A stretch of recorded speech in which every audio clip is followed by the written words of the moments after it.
حد التناقض في مصر وصل لتشجيع الكرة كمان، فعلى سبيل المثال صور مشجعات كأس العالم اللي انتشرت في الفترة الأخيرة على السوشيال ميديا، وحجم الاختلافات اللي حصلت بين الشباب والبنات في الفترة الأخيرة على الموضوع ده، فنزلنا نشوف الحوار ده وصل لفين ومشي ازاي. ايه رأيك في مشجعات كأس العالم؟ مشجعات كأس العالم حاجة هايلة زي الفل. طبعا بالنسبة لنا حاجة وهم يعني. ليه يعني؟ ما تفيش بقى حرمان، ما تفهميش الدنيا في مصر ماشية ازاي، ما جامدين جدا بصراحة. يا نمس. مشجعات حلوه يعني، لكن لا كان مشجعات بقى ان يعني بصراحة يعني هم في حتة تانية خالص، بالذات الدنمارك المكسيك والمكسيك. بشجع البرازيل والمشجعات كمان بشجعهم.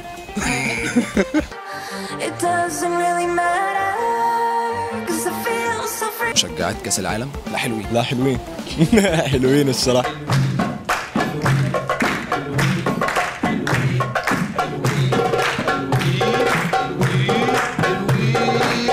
هو في روح حلوه. المهم يا ابني الروح اللي انت هتعيش معاها. حلو يعني وفي حماس في الموضوع. ترضى مثلا ان مشجع من المشجعات بتوع كأس العالم دول تبقى ام لاولادك او تبقى مراتك فيما بعد؟ لا. ليه بقى؟ حشرات الشعر بتزيد، يا ترى ايه هيفيد؟ لا اصلا مش عارف بس تناقض العرب. ده صعب قوي عليا انا كده، يعني انا كراجل ما احبش كده. لا طبعا. لا اغلبيتهم بيبقوا لافين كتير وبتاع، ما اعتقدش ان واحده تبقى ام يعني. ايوه عادي اللي فيها. ايوه عادي. قولي منطقتي. طبعا حد يطول.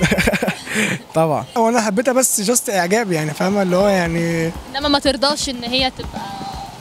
لا يعني ما. طب وايه رايك في الشباب اللي بتشير الصور بتاعتهم وبتتريق على البنات اللي مننا هنا؟ ما ينفعش، احنا لازم نشجع المنتج الوطني. انت واضح انت بتشجع كل حاجه في الدنيا. كل حاجة. ده حرمان.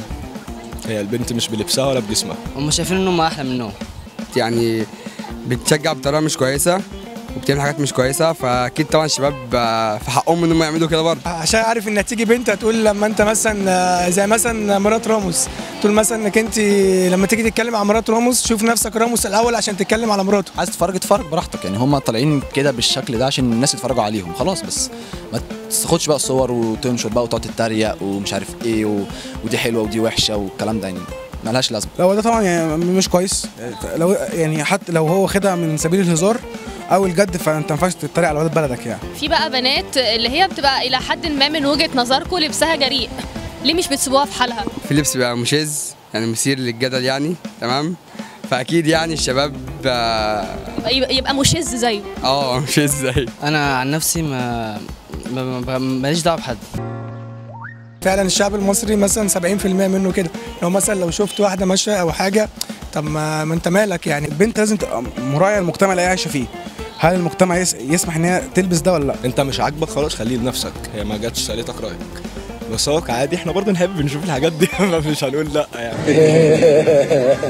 انما في ناس تانية بقى هي شغلتهم كده. يعني انت حر تعمل اللي انت عايزه، بس انا برضه حر اعمل اللي انا عايزه، ان انا يعني اتدخل في شؤونك والكلام ده، او مثلا اللي هو اعاكس او اعمل كذا كذا كذا. لا ما ينفعش، لازم يسيبوهم في حالهم. لازم ايه؟ ما ينفعش انه بيأذوهم، صح يعني الواحد بياخد نظرة كده على السريع يعني، بس أذية لا. نورت مصر.